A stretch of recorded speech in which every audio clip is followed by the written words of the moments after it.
It's Brian Wilson alongside Larry O'Connor. And joining us right now is author Ed Klein. His new book, Blood Feud, The Clintons versus the Obamas, is now the #1 New York Times bestseller, and it knocked off Hillary Clinton's book, Hard Choices. Ed Klein, I'm thinking that Hillary Clinton may have had a little bit more free media than you did for your book. What does that say about the people of the United States' appetite for Hillary's book versus yours? Well, I think the rollout of her book, as everybody has now acknowledged, has been nothing short of a disaster. And Mrs. Clinton has made a lot of misstatements and bungled words and talked about being dead broke and just done things to alienate a lot of people. Right now she's licking her wounds, as I understand it, and not doing much media, but I think this has done the book has actually done her more harm than good. And well, your book certainly isn't doing her any good either, Ed Klein. And one of the things that you reveal in your book, and it really does focus on this, the fact that there's no love lost really between the Clintons and the Obamas, and specifically Hillary and Barack.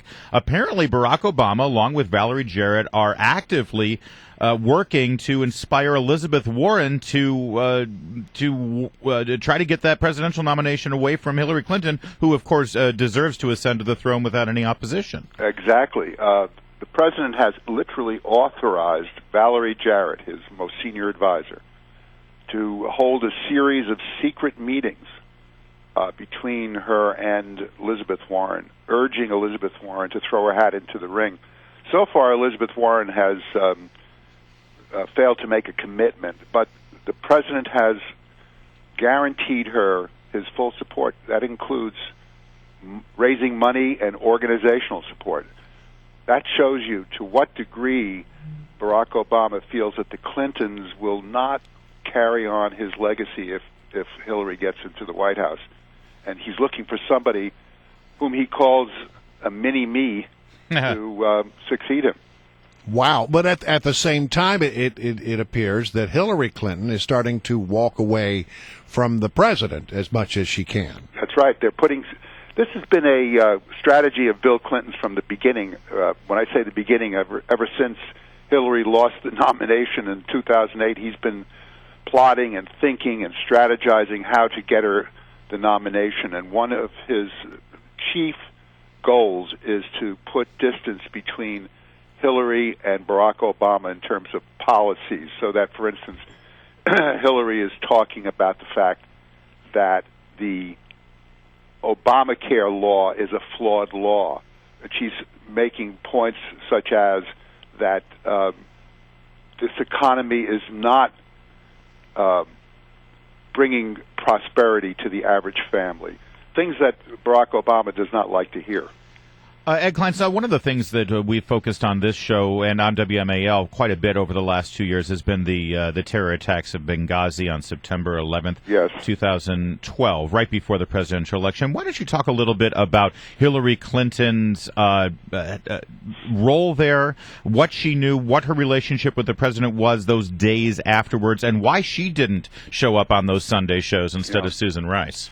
Well, as you know, I spent a good deal of time in my book, Blood Feud, on that very issue because Hillary was in her office on the 7th floor of the State Department when the attack on our mission in Benghazi occurred. And she was given hourly updates by the CIA, by the National Security Council, even by the deputy ambassador in Libya. So she knew from the get-go that this was a terrorist attack because we knew from the get-go that it was a terrorist attack, not anything else. However, at 10 o'clock that night, she received, while the attack was still continuing, by the way, she received a call from President Obama, which has been widely reported, this call, but not the contents, which I discuss in my book, Blood Feud. And he leaned on her to issue a formal statement saying that this attack was caused by a video because, you know, he was running this was 6 weeks before the election, and he was running for office on the claim that he had finally gotten rid of the threat from Al-Qaeda. So Hillary was really dumbfounded by this, according to my sources, and called her husband, who was Bill Clinton, who was in his library in Little Rock on his fifth-floor penthouse apartment. And they discussed the possibility of her resigning and decided that she couldn't, because if she did, she might literally harm Obama's chances for re-election just 6 weeks away. And the Democrats would never forgive her if she did that.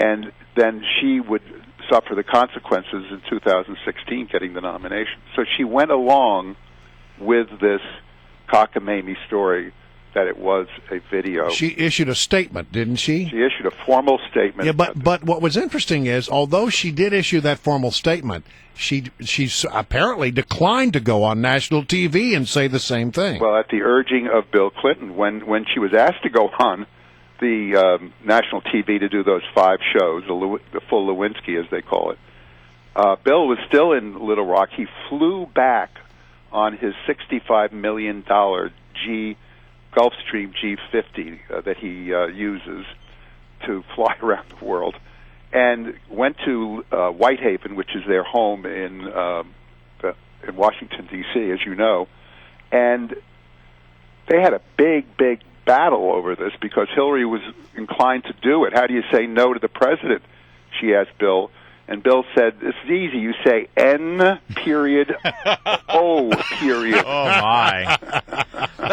Ed Klein, again, our guest is Ed Klein, author of the book Blood Feud, The Clintons versus the Obamas. This bad blood goes all the way back to the primaries, of course, in 2008, but it really reached a head when the Team Obama was accusing Bill Clinton of being a racist because of his downplaying of Obama winning the South Carolina primary, right? I remember he said something like, well, Jesse Jackson won the South Carolina primary, too. That doesn't make that big a difference, right? You're absolutely correct. And that's where it all started, this animosity. But the animosity deepened in 2012 because Bill Clinton and Obama had a golf game in September 2011, 11 months before the convention, the Democratic convention. And at that golf game at Andrews Air Force Base, they came to an agreement that Bill would support Obama, whom he despises, in return for Obama supporting Hillary, whom he does not like, in 2016. And that was the deal. And Bill followed through, gave that fantastic speech, as we all remember, at the convention.